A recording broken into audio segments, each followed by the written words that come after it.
ఆంధ్రప్రదేశ్ రాష్ట్ర రాజధాని అమరావతి నిర్మాణానికి 60,000 టన్నుల స్టీల్ అవసరం పడుతుందని ఇప్పుడు ప్రభుత్వం చెప్తా ఉంది.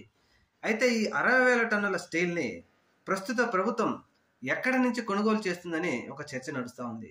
అయితే ఆంధ్రప్రదేశ్ రాష్ట్రంలోని వైజాగ్ స్టీల్ ఇప్పుడు కష్టాల్లో ఉన్నందున ఈ 60,000 కేజీల 60,000 టన్నుల స్టీల్ని మరి అక్కడి నుంచి పర్చేజ్ చేయొచ్చు కదా అంటే మన ప్రభుత్వం ఆ పని చేయలేదు. రాయగడ స్టీల్స్ నుంచి పర్చేజ్ చేస్తుంది.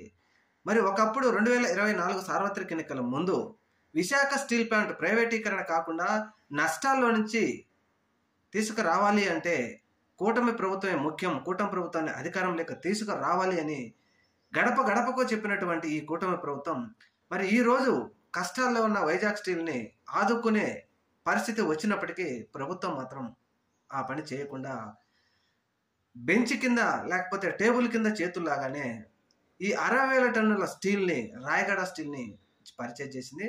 దీని మీద ఇప్పుడు వైజాగ్ స్టీల్లో పనిచేస్తున్నటువంటి కార్మికులు పెద్ద ఎత్తున నిరసన వ్యక్తం చేస్తున్నారు.